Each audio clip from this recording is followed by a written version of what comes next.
We've been joined via Skype by Michael Adani. He's the NUG's vice president, and he's currently stationed in Wuhan. Michael, we spoke to you roughly about a week ago to find out how you've been able to survive that entire period. Hearing that Parliament has actually waded into the call to get you back to Ghana, how does that make you feel? Good morning from Wuhan. Thank you very much for the opportunity once again. We welcome the call by the minority, even though we resist attempt for this matter to be politicized. It is a step that is commendable. Most of our members who were feeling disappointed, rejected, and abandoned by the government of Ghana for its silence on the matter are now all of a sudden becoming hopeful again. Because as we speak right now, daily infections are on the rise, and Wuhan has been declared a code red zone, meaning the city is regarded as a highly contagious environment. So the panic is fear and panic is now in the system. And from where you stay, have your food supplies increased? Have you found other ways of getting food? And have you heard from your colleagues, how are they also managing? Okay, so I am in Wuhan University. So our university provides meals 3 times a day. The challenge here is water. But because Wuhan has been declared a code red zone, our universities across, I've heard reports saying that our students are in 17 universities. No, they are in 22 universities across Wuhan. Only 3 universities are assisting.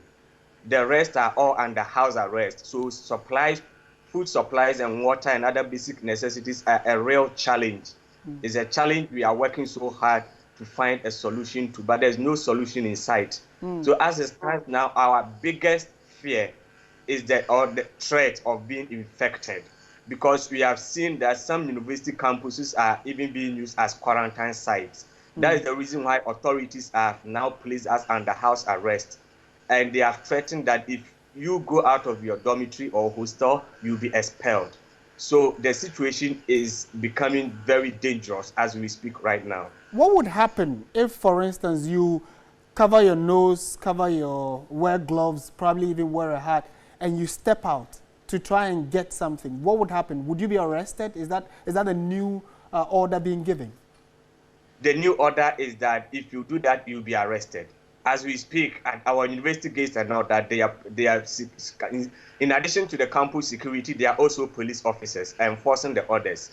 And aside that, also the fear of being quarantined or being infected is really high, because there are instances whereby people have gone to shops to buy foodstuffs, and few days later they are traced and they are arrested and they are quarantined, because somebody who also went to the same shop was later detected. The virus was detected in such a person. And the quarantine sites are highly contagious. Maybe you were lucky you were not infected, but the risk of being infected at the quarantine site is really high.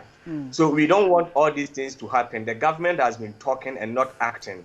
At the moment, we are only left with African students largely. And the feeling of being worthless, not being valued by our people back home, is something we are also contending with, because all of Africans, including Seychelles and Mauritius, they've evacuated their people. Papua New Guinea they also evacuated by New Zealand on humanitarian grounds. But it seems that our leaders are not really treating this as a humanitarian issue. They don't really consider our life worthy for such a cause. What is the latest you've heard from the Ghanaian authorities, talking about the Ghanaian embassy there in China? Have you heard from them lately? Yes, 2 days ago we had a meeting where the ambassador proposed that they're considering giving us 500 USD per person, but we have outrightly rejected it. We don't need money. We've made it clear. What is money to us when our lives are at stake? We came here to study so that we can come home and contribute to nation building. And as citizens of Ghana, it is our constitutional right that our government should put our welfare and interest as the priority in this issue. And we also want to caution the Ghana Health Service, the Minister of Health. They should stop treating us as if we are the virus. We are not the virus. I can say on authority that none of our people or citizens here have been infected. We are not the virus.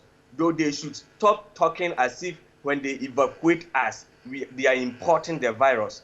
I can say on record that all the countries that have evacuated their people from Africa, none of them has recorded a case whereby one of the evacuees has been tested positive. So do you even have, so are you harboring the fear that there is a possibility the longer the wait, the higher the chances that any of you could contract the virus? Yes, I can say on record, I don't want to mention the universities, but there are universities that have recorded more than 74 cases over the past week. So the more we stay here, the more prone we are to the virus. And now that they are converting university facilities as quarantine centers, our vulnerability of getting the infection is on the rise. So our life are at stake here. This is a matter of life and death. And we want our government to treat it with the urgency that it deserves. Certainly. Michael, thank you so much. Michael Adani, he's the Vice President, NUG's Vice President, joining us from Wuhan, where he's making an appeal. Well, I can say this on authority that the state leaders have also started holding meetings on various levels. We do know that the Ghanaian mission in China have already started making plans as far as helping hear from you and then eventual evacuation if that is possible. We'll keep you posted in our subsequent bulletins. But then, Michael, you just keep faith alive, and we hope that in the coming days something positive will come from this. Thank you so much. And don't forget, time is of essence here. Have a great evening. Absolutely. Thank you very much, Michael Adani, NUG's Vice President, joining us there from Wuhan.